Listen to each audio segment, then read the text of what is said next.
Então, nós vamos iniciar mais uma reunião do Grupo Espírita João Evangelista. Agradecemos a presença de todos nesse momento. Estamos cada um em nossos lares, mas os corações unidos, na vontade de refletir, de estarmos juntos e refletir um pouco mais sobre a doutrina espírita.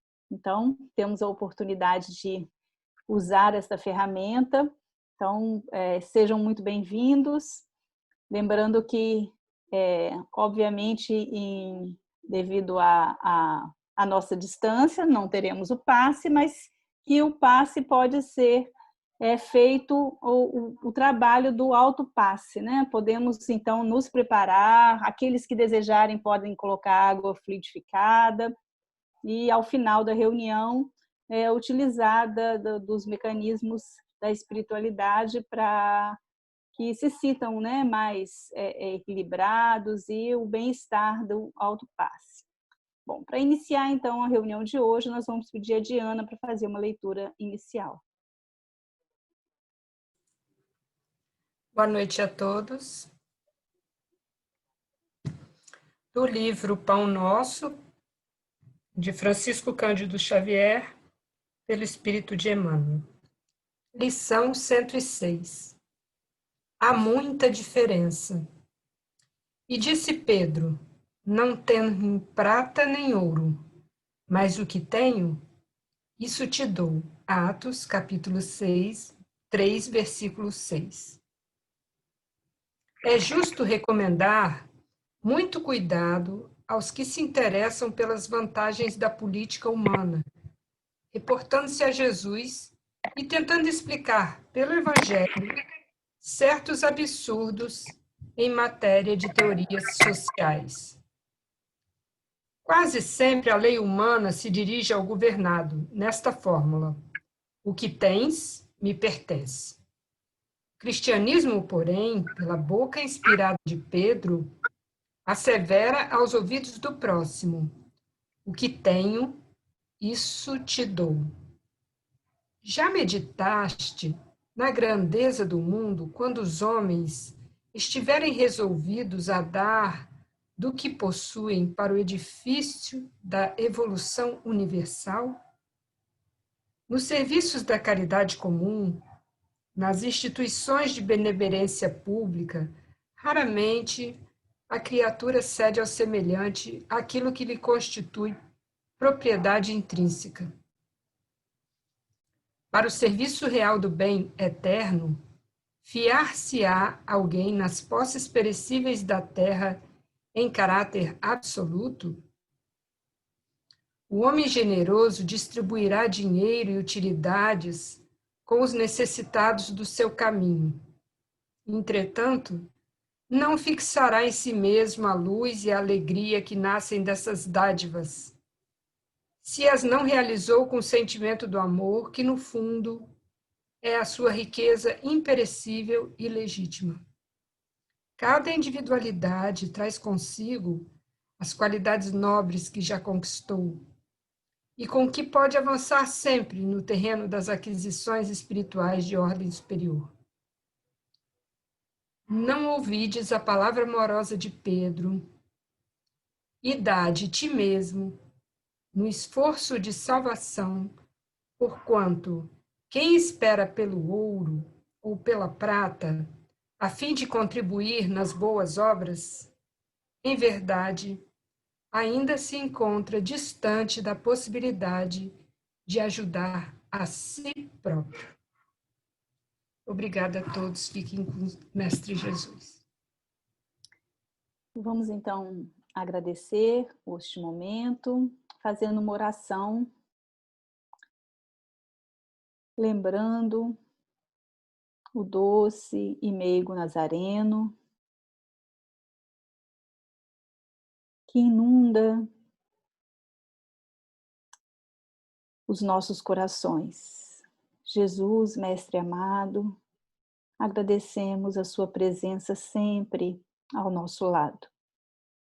Espíritos amigos, que possamos, na noite de hoje, elevar os nossos corações, agradecendo a oportunidade de estarmos aqui na casa de João Evangelista para refletir, à luz da doutrina espírita, as questões familiares. Envolva com muito carinho a toda a família do João Evangelista. A nossa palestrante, que ela possa sentir-se amparada e intuída pela espiritualidade maior, para que as suas palavras possam tocar os nossos corações e possamos refletir e construir para nós e os nossos familiares caminhos de luz, de amor, de conquistas e de reconciliação.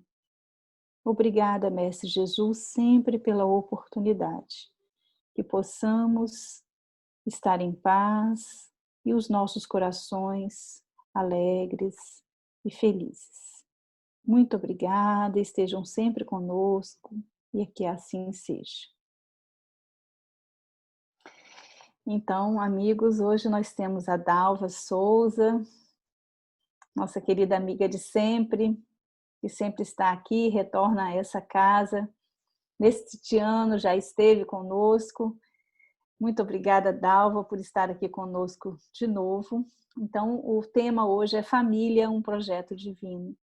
Então, que você possa nos brindar com as suas reflexões. Muito obrigada. Eu que agradeço, Lúcia, pelo convite carinhoso para participar das atividades doutrinárias da casa. É sempre muito bom poder entrar nesse campo que ela cria, embora o espaço físico esteja agora fechado, mas a gente está no espaço virtual do João Evangelista, né?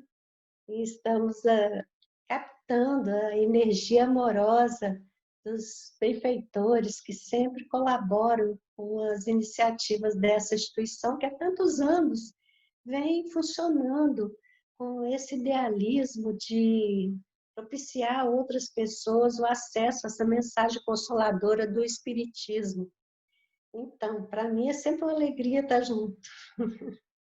E o tema também é um tema muito presente nas minhas cogitações. Sempre me interessou muito os assuntos relacionados à família, porque é desafiador viver no mundo de provas e expiações.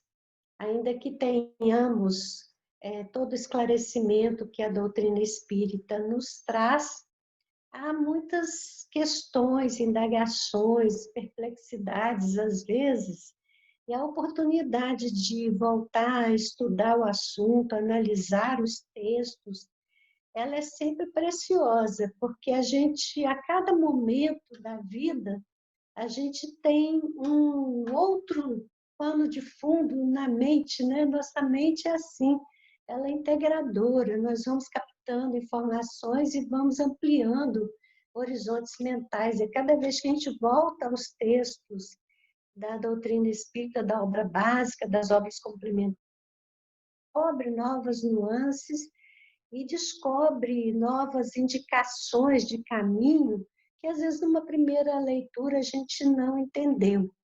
E para quem prepara palestra é sempre aquele privilégio de ler primeiro os textos, de refletir primeiro sobre eles e encontrar as conexões. Por exemplo, esse tema, né? Família, projeto divino. Olhar para essa proposição de projeto, entendendo que projeto é um plano. Esse plano é como uma descrição detalhada de um empreendimento que a gente tem em mente realizar. Isso é projeto. E na nossa proposição do tema, nós estamos falando que família é projeto de Deus. E quais são os subsídios que a doutrina espírita oferece para entendermos assim? É uma primeira indagação. E vamos trazer, então, algumas referências que a obra básica nos apresenta e também que a gente busca nas obras complementares para perceber a intervenção divina nos processos da encarnação e da reencarnação.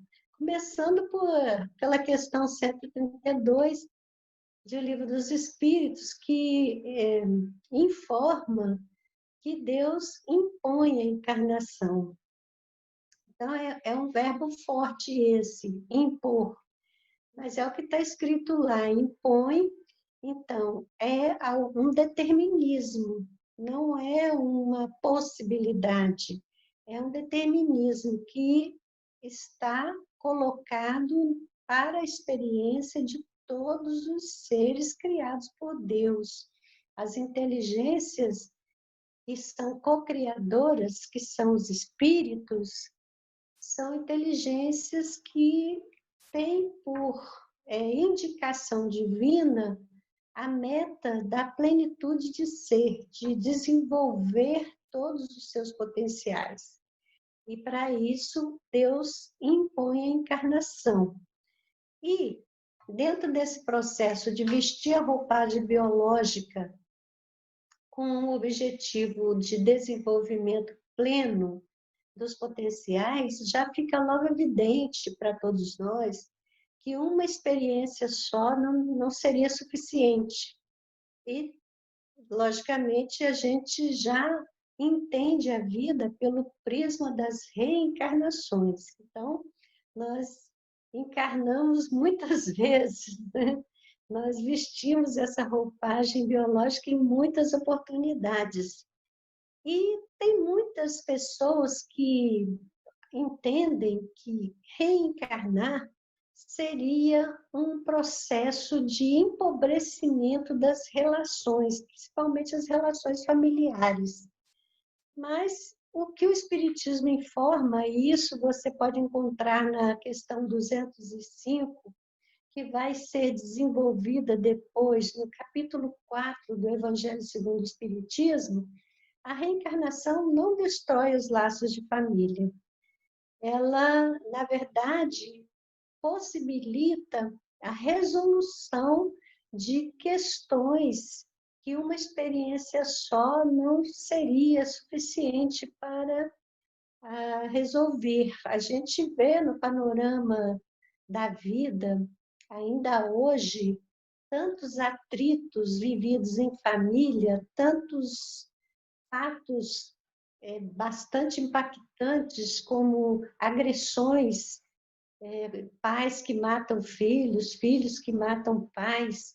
Essas manchetes dos jornais nos inquietam frequentemente, porque são muitas as ocorrências e ficaria sempre aquela incógnita de como que vai resolver isso se o indivíduo tivesse só uma experiência na carne, não se resolveria, porque não se eliminaria aquilo que dificultou a relação, aquilo que impediu a interação afetuosa e fraterna entre essas pessoas chamadas a compartilhar o ambiente de uma mesma residência. Então, esses fatos inquietantes é que nos chamam a atenção, porque nós entendemos que se Deus impõe a encarnação e o objetivo é o aprimoramento do ser, fica muito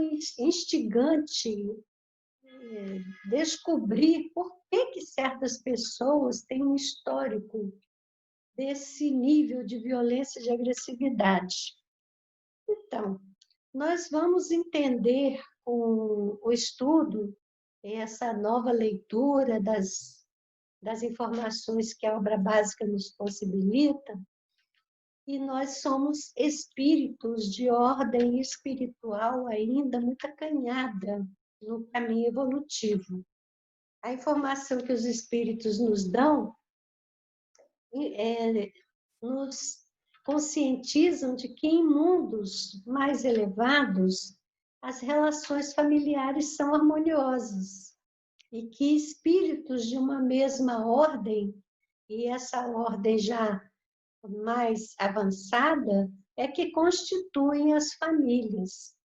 E esse dado, ele nos faz conceber que o que trava as nossas relações, que dificulta, são mesmo as nossas imperfeições, o fato de que somos espíritos da terceira ordem, né? Na ideia esquemática de Allan Kardec, naquela questão número 100 no Livro dos Espíritos, quando ele propõe que há as 10 classes e 3 ordens, numa formulação didática para nós compreendermos o processo de desenvolvimento do espírito.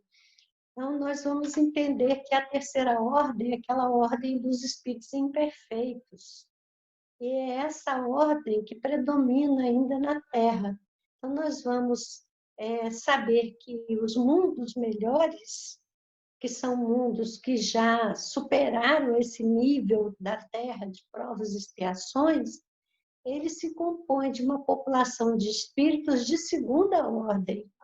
E os espíritos de segunda ordem conseguem estabelecer relações interpessoais com base no respeito, na solidariedade, na fraternidade, que são aspectos do desenvolvimento amoroso, que está potencialmente na nossa equipagem, né, de espíritos. Todos temos em potencial essas virtudes para desenvolver. Então, o que dificulta a realização do projeto divino na Terra são efetivamente as nossas imperfeições. E nós podemos considerar que esses espíritos que vivenciam um conflito que atinge níveis de violência impactantes são espíritos dentro da terceira ordem, na situação mais próxima do início dessa jornada, porque há a possibilidade de galgar esses degraus desenvolvendo essas potencialidades. Você pode ter estranhamentos com outras pessoas, mas nem por isso você deseja agredi-las. Então, são níveis de aprimoramento pessoal que estão possíveis na nossa realidade aqui da Terra. Já vemos famílias muito harmoniosas. A gente conhece pessoas que convivem em família com um alto grau de interação fraterna, de respeito recíproco, de fraternidade. E isso se contrapõe aos exemplos gritantes que acabam se tornando manchetes nos jornais dessa agressão forte. Nós estamos vivendo um momento difícil. Com a pandemia da Covid-19, o isolamento social foi indicado como possibilidade de manutenção do equilíbrio da saúde. E isso fez com que o compartilhamento do espaço da residência ficasse ampliado, porque antes, quando havia o trabalho formal, pais trabalhando, filhos na escola, essa situação se diluía num tempo mais curto de convivência. Então, o que é inquietante no momento, a gente perceber o aumento da agressividade doméstica, aumento da violência doméstica por conta da ampliação do tempo que as pessoas têm que conviver. Então, todas essas informações às vezes pode nos levar a perguntar assim, mas será que Deus errou quando estabeleceu essa aproximação para esse grupo dessa forma? E, lógico, todos nós espíritas sabemos que o Criador é a infinita justiça e misericórdia.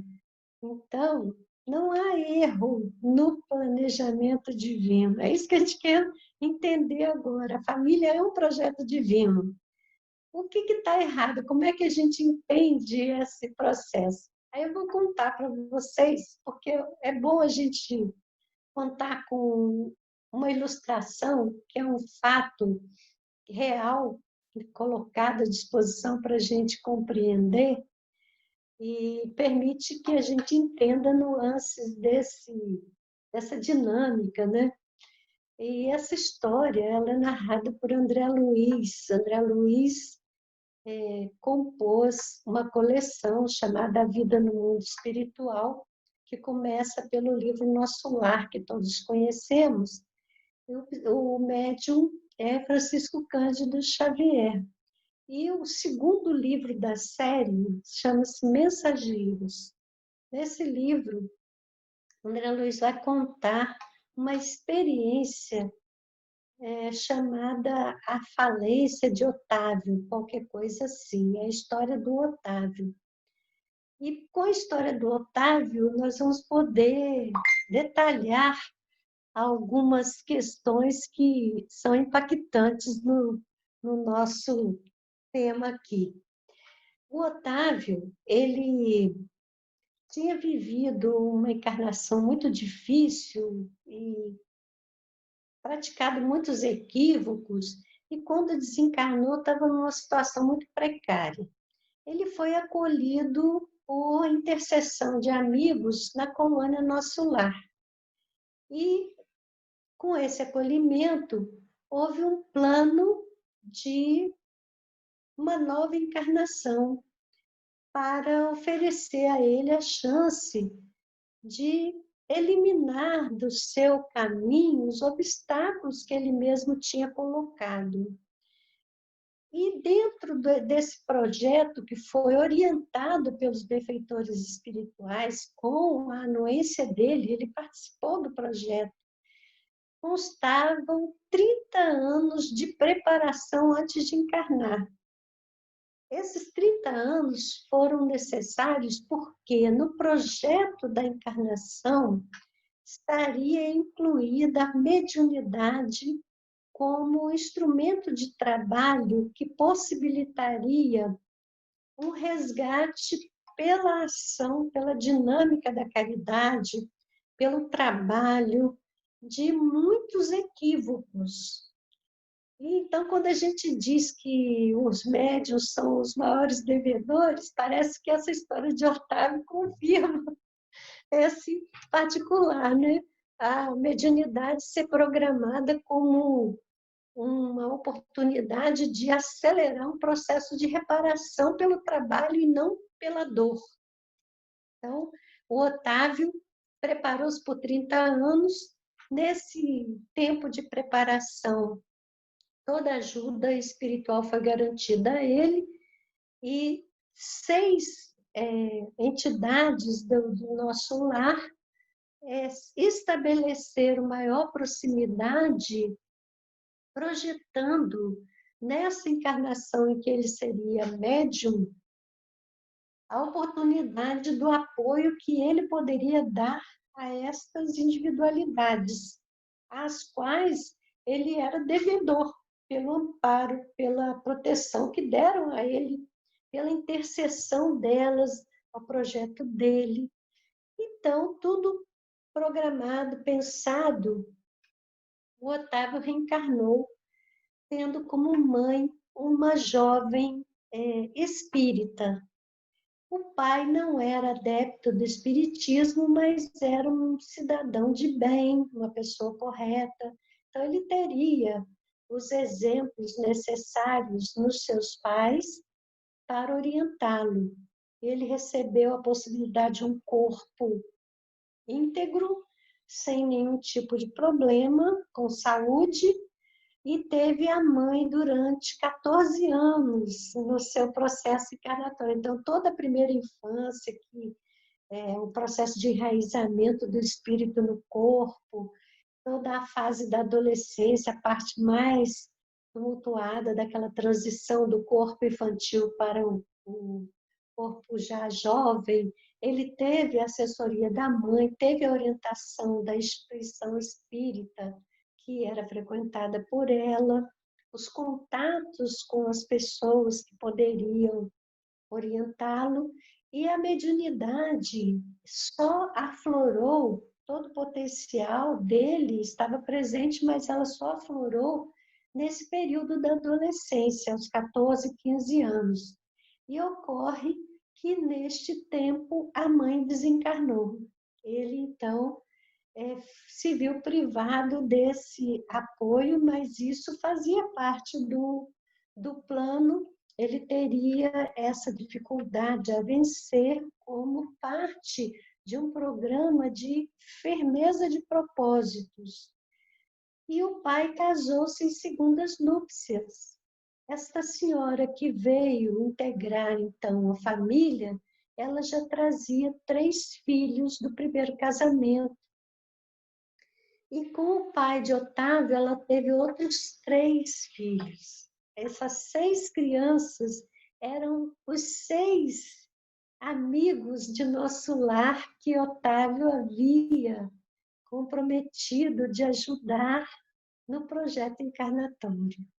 E começando a aflorar a mediunidade, na casa espírita que ele já frequentava, ele tinha orientações adequadas, mas ele não se adaptou às disciplinas que eram pedidas aos médiuns e não quis participar. Procurou outros grupos, não se adaptou em um deles. Ele mesmo relata que a sua inadaptação corria por conta de uma visão orgulhosa de si mesmo, uma vaidade que o impedia de ver o valor nos outros. Então, sem esse apoio, ele adotou um comportamento em relação à madrasta de não aceitação da sua presença, de rejeição, e todo esse caminho se tornou muito difícil, e os fenômenos que já aconteciam por ele interpretados a conta de alucinação, de transtorno, o levaram a procurar a medicina da terra para a orientação. E o médico terreno, com pouca bagagem de espiritualidade, identificou que toda essa problemática corria por conta da inibição da energia da libido. A energia da libido é a energia sexual, porque ele, até aquela época, ele não tinha experiências sexuais. Então, por volta dos 18 anos, isso aconteceu. Ele, então, com essa autorização, né, formal, passou a ter um comportamento sexual promíscuo, que não era indicado no seu projeto evolutivo, inclusive, não constava a possibilidade do matrimônio, era um projeto de trabalho e dedicação. O pai vem a desencarnar quando ele tem 20 anos, ficando a madrasta com 6 filhos e ele como arrimo de família, mas com esse comportamento equivocado, ele acabou engravidando uma moça e foi obrigado a casar-se com ela. Isso não era o plano. E ele conta que, apesar de todos esses desníveis do projeto, desvios sérios, a espiritualidade ainda investia na possibilidade de que ele viesse a exercitar a mediunidade conforme estava no programa. Mas ocorreu que esse filho que não estava projetado no caminho desta encarnação era uma entidade de zonas inferiores e, atraído pelo comportamento promíscuo, se ligar a ele e à moça. Então, foi uma criança muito problemática. O casamento foi um desastre. A vida dele se tornou um inferno e ele, abandonando o suporte que deveria dar à madrasta, ela vem adoecer gravemente também, é internada no leprosário, e as 6 crianças ficam totalmente sozinhas e ele não as assume, entrega os órfãos a instituições. Olha que coisa! Aí essa história acaba com ele desencarnando aos 40 anos, vítima do desequilíbrio emocional e também do alcoolismo. Olha que desastre, né? Era esse o projeto divino? Não era. Por isso que eu estou dizendo que essa história, ela nos permite entender como é que funciona. Nós somos seres espirituais, iniciantes nesse caminho evolutivo, e apesar de sermos ainda bastante envolvidos com as nossas questões, com as nossas imperfeições, nós já temos condições de programar a encarnação, mas ela é orientada por tutores. Isso fica muito claro, se vocês quiserem procurar no Livro dos Espíritos, na questão 262. Deus indica tutores quando o próprio reencarnante não está em condições de fazer o seu planejamento. Veja o cuidado divino com cada experiência que ocorre no cenário da Terra. Então, toda a orientação para a escolha dos caminhos é dada prevendo já a fragilidade daquele que vai tentar o empreendimento. Então, o projeto é uma descrição detalhada de um empreendimento que você pretende executar. Então, ele é elaborado pelo reencarnante, porque nós somos dotados de livre-arbítrio, mas não sem uma orientação muito segura daqueles que estão mais à frente nesse processo de elaboração e aprimoramento que nós devemos realizar. Então, Otávio teve toda a orientação, 30 anos de preparação, imagina isso, 30 anos de preparação. E o projeto não se realizou nada. Então, nenhum dos itens, nenhum dos objetivos, quando você faz um projeto, você coloca, né, os objetivos, as metas que você pretende alcançar e os recursos, a vida que vai te dar. E nós temos que reconhecer que, diante desse projeto que nós estamos falando aqui, a instrumentação foi dada, porque nasceu numa família que tinha já o espiritismo como filosofia de orientação da vida, pela mãe dele, que já era espírita desde nova. Ele tinha retidão, comportamento equilibrado do pai, mas era dele mesmo a incapacidade de aderir a disciplinas necessárias à execução daquele plano. Ele teria condições se tivesse ouvido mais a intervenção daqueles que ao redor significavam a presença da orientação divina na vida dele. Ele mesmo reconhece isso, porque ele é que conta essa história para André Luiz. Olha que história bonita para a gente se espelhar, né? Quer dizer, claro que o projeto é delineado com aquela visão ampla dos aspectos que vão contribuir, que vão estar presentes. Não são coisas mínimas que estão colocadas. Então, muitas circunstâncias, elas são decorrentes de escolhas que vamos fazendo que vão nos desviando pouco a pouco. A gente observa que o desvio dele foi tão forte que ele abandonou qualquer frequência à instituição espírita, ele abandonou qualquer trabalho de benemerência social, ele abandonou o contato com a família de origem, ele deixou ao relento 6 espíritos amigos que ele tinha dito que apoiaria, e ele adere a uma vinculação que não estava no projeto encarnatório por falta de disciplina no uso da sua energia sexual. E isso acaba gerando a encarnação de um ser que não era projetado para estar presente naquele momento, que vai criar uma série de dificuldades. Então, quando a gente olha no plano social e vê essas histórias impactantes de agressividade, de violência, nós temos que entender que não são fatos que acontecem ao acaso.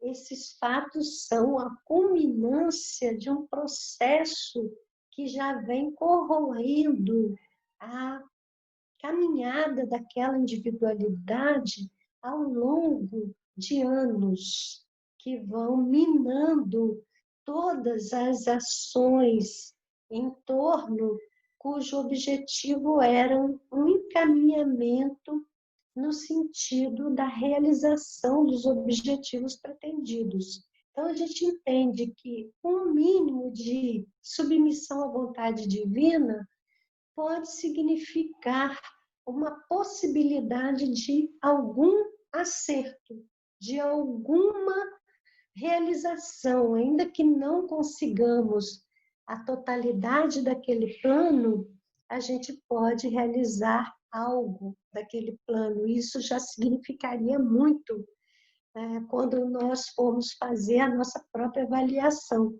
porque não vai ter um tribunal para nos julgar no mundo espiritual. Nós é que vamos cair em nós mesmos, né? Por um processo de avaliação que vamos fazer, percebendo tudo que nos foi ofertado e toda a nossa incapacidade de aproveitar as oportunidades que a vida engendrou. Então, esse caso é muito importante. Eu acho, até não sei se eu reproduzi com toda a riqueza de detalhes, mas eu recomendo a leitura desse capítulo no livro Mensageiros, de André Luiz, psicografia do Chico Xavier. Então, o que é que a doutrina espírita nos ensina e que esse caso vai nos permitir observar? Se nós colocarmos na nossa leitura aí o Evangelho segundo o Espiritismo, no capítulo 14, nós vamos ver que os espíritos elaboram, junto com Kardec, todo um conteúdo muito vigoroso para nos dar subsídios de entendimento dos processos da família em que estamos inscritos hoje. Porque eles dizem assim, que os que encarnam em família são espíritos, a mais das vezes, que têm alguma história anterior, alguma vivência anterior que determina essa aproximação. E, curiosamente, tem uma pesquisa da doutora Ellen Van Baar, que é uma psicanalista que viveu nos Estados Unidos, ela já desencarnou. Ela trabalhou com pessoas que estavam com doenças terminais e ela trabalhou também fazendo uma pesquisa sobre experiências antes da vida, né? A vida antes da vida, e ela faz uma experiência de submeter um número grande de pessoas a uma situação de transe leve e mergulhar essa pessoa numa regressão de memória para perguntar a respeito das decisões relativas à experiência atual, à vida atual. E uma pergunta que ela faz, que eu achei muito interessante o dado que ela obteve, é assim: você já conhecia os seus pais de encarnações anteriores? 87% disseram que sim. A resposta que veio no transe, de 87% das pessoas pesquisadas disseram que sim. Então, isso é algo que corrobora o que está dito lá no Evangelho segundo o Espiritismo. A mais das vezes, a aproximação em grupos familiares se dá entre seres que já estiveram juntos e outras vezes.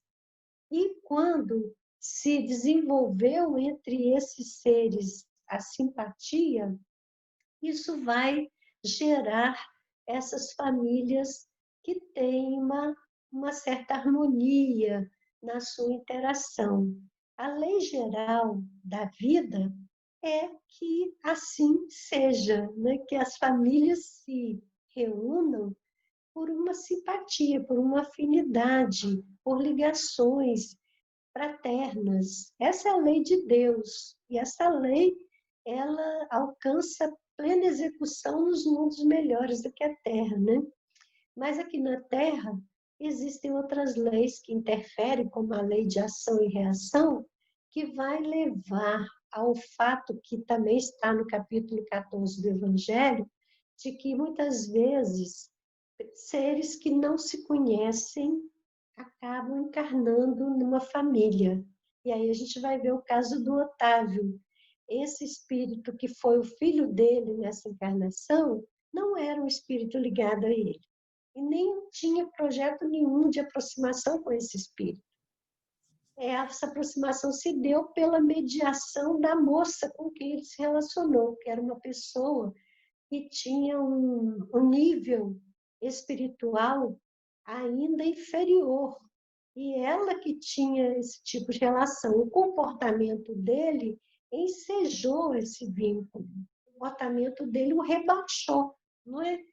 Então, aquela coisa de você ter já uma condição de desenvolvimento intelectual que te coloca num plano mais elevado nessa escala evolutiva, mas o seu lado moral deficitário te puxa para uma experiência mais animalizada, porque ele não conseguia disciplinar as forças sexuais dele, então ele escorregou nesse tobogã, né, do mau uso da sexualidade e acabou estabelecendo essa vinculação que não estava no projeto. E os espíritos falam isso, às vezes são espíritos estranhos que encarnam, mas nem por isso a gente deveria pressupor que não haveria solução para esse arranjo. Se esse arranjo acabou acontecendo por conta das escolhas que ele fez, essa família poderia também alcançar algum patamar melhor de resolução com o esforço dele, se ele não tivesse abandonado o projeto religioso que estava no caminho da vinculação com a instituição, da ação de benemerência social. Ele poderia ter garantido o apoio necessário para resgatar essa mulher e esse espírito que vem a ser o seu filho e esse projeto realizar alguma coisa. Mas ele não conseguiu nada, não é? E outra coisa que os espíritos dizem é a possibilidade da encarnação de adversários no mesmo núcleo familiar. E aí a lei de ação e reação funcionando, porque estamos no mundo de provas e expiações, então não é mais aquela lei misericordiosa do nosso Pai, que é toda justiça e bondade, que determina aproximação por afinidade, por uma movimentação das possibilidades de ampliação das virtudes que nós temos. Então, é possível que o adversário venha a integrar a dinâmica familiar como uma proposição de reajustamento desse laço. O projeto é sempre de realização do equilíbrio, é sempre esse. Deus jamais vai elaborar um projeto em que esteja incluída a violência. Claro que não, a violência vai surgir dos nossos equívocos, das nossas fragilidades morais que ainda nos impõem, às vezes, atitudes que a gente não consegue avaliar criticamente para um processo de autocorreção que é necessário, não é? Então, ainda no capítulo 14 do Evangelho, os espíritos dizem assim, que tem duas espécies de família, uma pelo laço espiritual, uma pelo laço corporal. Aí, o caso de Otávio nos permite ver isso na prática. A família de origem dele era por laços espirituais. Ele nasceu do casal que estava programado para ele vir. A mãe era aquela pessoa que iria dar o suporte, mas já estava previsto que ela retornaria antes e que o pai se consorciaria em segundas núpcias e teria 6 crianças que viriam para compor essa família de origem. Essa família era por laços espirituais, porque era parte do programa, mas ele acabou constituindo uma família por laços corporais. Que são esses laços? São as resultantes da nossa indisciplina no uso do equipamento biológico que nos foi emprestado para o desenvolvimento das nossas potencialidades. Então, ele acabou constituindo uma família que não era a família por vínculos espirituais. Então, por isso que as tragédias acontecem. Nós fazemos escolhas à revelia, né? E os espíritos falam também de 2 espécies de amor. Quando eles falam amor, eles estão falando daquilo que nos atrai para outra pessoa, né? Aquilo que nos faz nos vincularmos a outra pessoa no cenário. Aí eles falam que tem o amor da alma e o amor do corpo. Na verdade, eles estão usando a palavra amor, mas eles estão falando dessa lei de atração. E acaba funcionando uma dinâmica social, né? Aquilo que faz com que alguém do contexto nos chame a atenção e nos acabe gerando essa aproximação, esse vínculo. E, na verdade, não é o amor, é o exercício para o desenvolvimento do amor, né? Aí eles falam isso, que é esse exercício que pode ser gerado por afinidades espirituais, você encontrar no cenário criaturas com as quais você já vivenciou laços de afeto e que desta feita te fazem emergir essa emoção, fazem com que você perceba em você que essa pessoa é diferente, que essa pessoa te atrai de uma forma diferente e efetivamente existe o vínculo espiritual. Ou o caso do quando eles dizem o amor do corpo, que é essa situação que no mundo moderno se tornou muito banalizada, do exercício da sexualidade sem nenhuma disciplina, que acaba gerando tantas aproximações, tantas vinculações e tantas dificuldades também.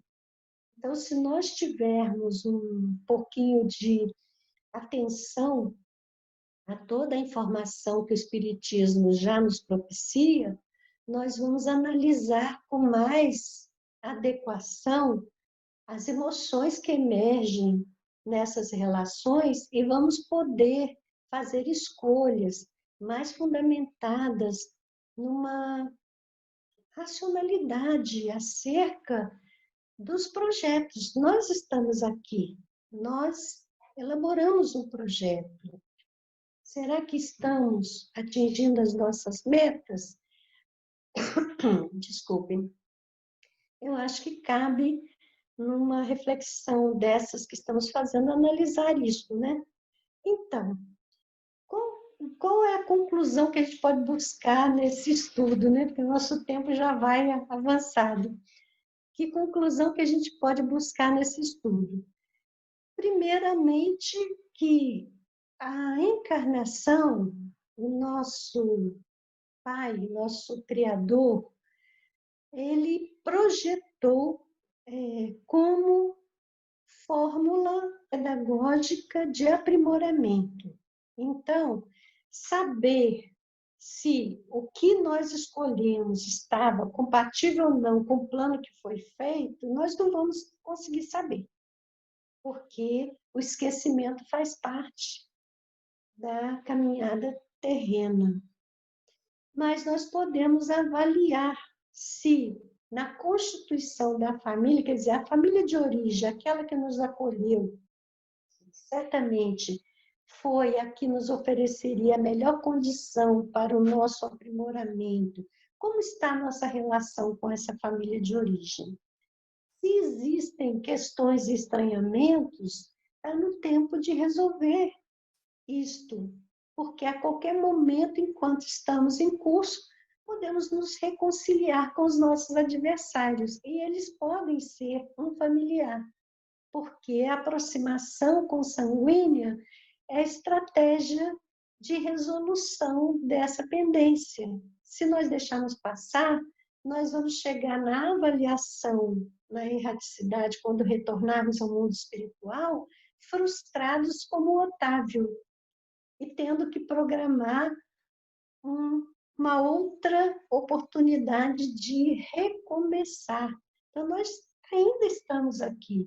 Então, analisemos a nossa família de origem, estabeleçamos a possibilidade do reajustamento. Aí pode ter gente que vai falar assim, mas os meus pais, eu tinha problema com eles, mas eles já desencarnaram. Sim, mas não desapareceram do universo, né? Então, nós podemos, pela oração, estabelecer esse processo de contato, de irradiação, de amor, de perdão ou de solicitação de perdão, né? Às vezes nós estivemos equivocados. Então, nós devemos fazer um esforço nesse sentido, de reajuste com esse grupo. Toda vinculação no grupo consanguíneo tinha um propósito, não foi sem propósito que se estabeleceu esse conjunto de seres unidos pela consanguinidade. Então, nós podemos elaborar agora um caminho de reajustamento. E na família que nós constituímos, será que eu me casei com a minha alma gêmea? Então, essa história também dá uma palestra inteira que a gente não vai poder fazer aqui, não é? O fato é que, encarnado, não dá para você saber. É a alma que é gêmea, né? Se fosse o corpo, era só olhar, mas não é. É a alma que é gêmea. Então, nós temos que entender que esse vínculo, ele emergiu da escolha que nós fizemos em um determinado momento da nossa vida. Então, como é que nós fazemos para que esse grupo que se constituiu atinja bons patamares de harmonia na relação? Porque é fundamental que nós desenvolvamos a nossa capacidade de respeitar, amar e servir àqueles com quem convivemos. É isso que nos possibilitará atingir a meta, ainda que não tenha sido aquela pessoa ou a realização do plano primeiro, é um outro plano que se colocou que também pode nos favorecer o desenvolvimento do amor, desde que nós estejamos investindo energia nessa construção. Então, meus amigos, minhas amigas, são muitos assuntos que estão imbricados aí nessa temática da família, e eu tentei fazer um panorama aqui dentro dessa visão do projeto divino. O projeto divino, ele existe efetivamente, nós participamos dele antes de encarnar, porque foi orientado, mas somos livres. No uso do livre-arbítrio, nós fazemos novas escolhas e acabamos estabelecendo algum desvio. Mas nenhum desvio deve ser tão forte que acabe frustrando todas as possibilidades. Quer dizer, o caso do Otávio é um caso que ilustra essa frustração geral do projeto, mas não precisa ser assim, porque ainda estamos aqui, ainda temos a nossa capacidade de escolher, a nossa capacidade de refazer caminhos e de semear para o futuro de paz que nós desejamos que esteja presente na nossa realidade e na realidade de todos com quem nós ombreamos nesse caminho do mundo, porque somos parte de uma mesma família. E nenhum de nós vai evoluir sozinho. Nós vamos precisar sempre daquele contato com os próximos, mais próximos, que são aqueles que estão ligados a nós pela vinculação da família, seja a família consanguínea, seja a família que nós constituímos pela escolha do nosso parceiro, da nossa parceira. Então, que essa reflexão possa ter, de alguma forma, ajudado a refletir também sobre o caso pessoal, a sua história pessoal, e que nós possamos arregaçar as mangas e trabalhar, não é? Porque o trabalho é aquilo que, como já dizia Jerônimo Ribeiro, nos dá força permanente para superar todos os obstáculos. Obrigada aí pela atenção, que Jesus abençoe a todos. Amém, Dalva. Nós que agradecemos aqui tantas reflexões. Eu acho que nesse caminhar aí de contar a história, e cada um foi pensando nas suas famílias, nas arestas, né? Tem uma passagem do livro Belinda e Alex, né, que foi editado pela FES, que fala que é mais ou menos assim, né, que a família é um palco, né, um palco onde a gente muda os personagens, a forma de atuar, mas estamos sempre juntos ali nesse contexto, né? Então eu sempre fico... Por isso que a reencarnação fortalece os laços, né? Porque às vezes você não deu certo numa vinculação marido e mulher, aí você renasce e você tem como filho aquele que era o marido, né? Ou como filha aquela que era a esposa, e na vinculação diferente dá certo, né? Exato. Você em outro papel você consegue, né, enxergar mais. Verdade. O processo de família é gratidão, gratidão, gratidão por estarmos aqui, né? Eu acho que é o primeiro ponto, assim. Mas muito obrigada pelas palavras. Muitas coisas a pensar. Bom, nós estamos, então, encaminhando para o final. A gente sabe que agora é a hora da prece final. Dalva, a gente sabe que você já está cansadinha, mas nós temos o costume de sempre pedir ao palestrante para fazer a prece final. Eu gostaria de te pedir para você nos conduzir em prece. Logo depois a gente vai para alguns pequenos avisos, podemos abrir nossas câmaras, né, e conversar um pouquinho. Cansaço ainda não. É pouco para cansar aqui ainda, tem muito fôlego. Tá certo, isso é que é bom. Então vamos lá, vamos nos colocar em uma posição confortável. Nós sabemos que não temos hoje o passe presencial na casa espírita, mas sabemos que nós estamos dentro de um campo magnético criado pelos benfeitores espirituais, e esse campo magnético nos permite contactar com a energia mais elevada que chega ao mundo proveniente das fontes de amor do nosso Pai, de Jesus, nosso Mestre, de João Evangelista, patrono da nossa casa.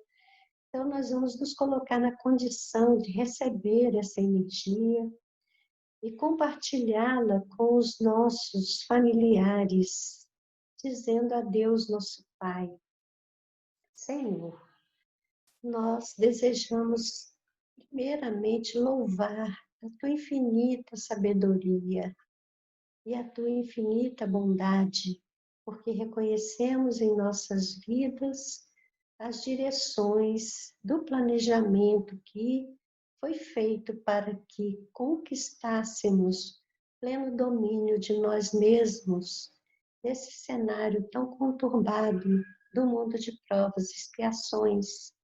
E queremos agradecer, Senhor, pela família que nos acolheu, pela família que nós constituímos, pela grande família humana a que pertencemos, ferida por esse mestre amoroso, Jesus, que se colocou como pastor de todos nós, para nos encaminhar com segurança ao teu redil, Senhor.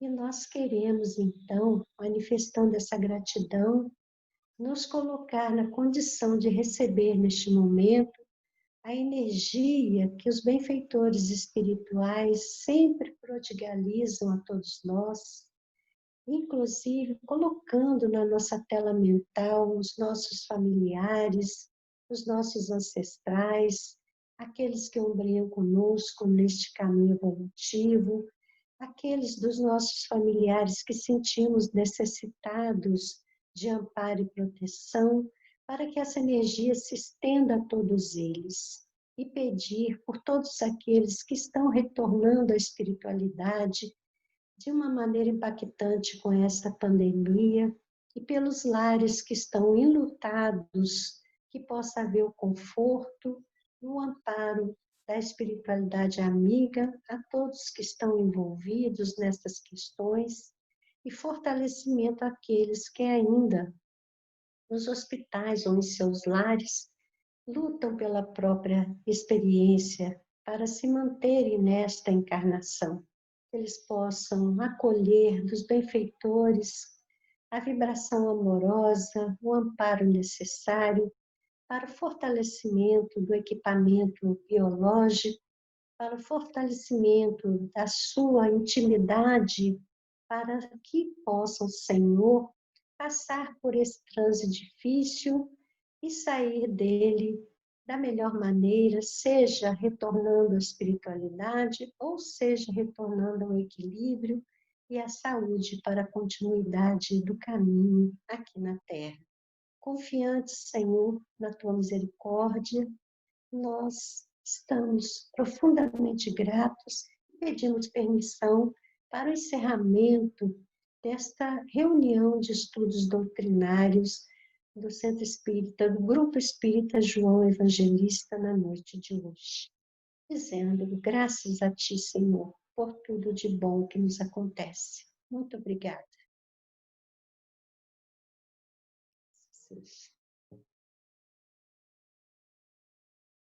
Então, tomara que todos tenham recebido essa energia boa. Eu recebi muito aqui. Eu também. Muito envolvida.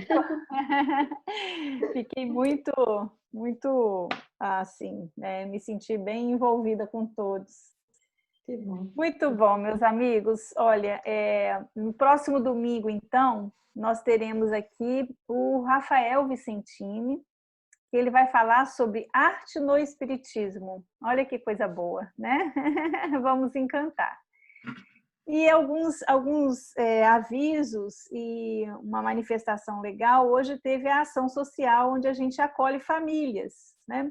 E as famílias, elas, como está o período de isolamento, elas só vieram mesmo pegar a cesta, mas recebemos um áudio da Hermê falando como que foi o trabalho, todo mundo com muita saudade, né? Mas receberam seus insumos felizes e deram algumas notícias. Então, agradecemos muito a todos que se envolveram para que essas cestas e material de limpeza chegasse a essas famílias, que sabemos que com certeza vai ser muito útil.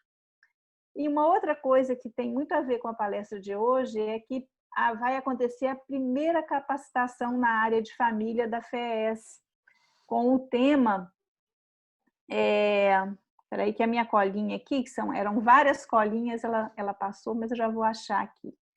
Evangelização na família, mas vamos ver exatamente o nome. É isso, um seminário a evangelização da família. Então, depois eu vou colocar lá no grupo de colaboradores, estejam todos convidados a participar.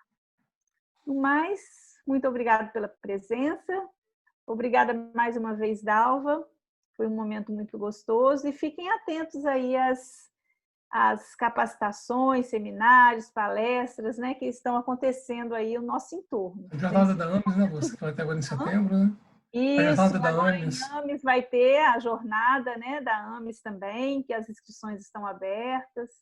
Então, vamos participar, vamos, de alguma forma, estar unidos, né?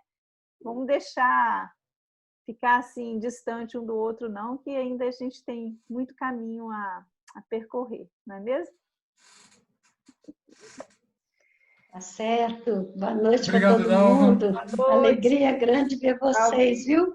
Digo Saudade mesmo, de muito obrigada. encontrar Boa e noite. abraçar. E abraçar, Tá, exatamente. Abraçar. muito obrigado.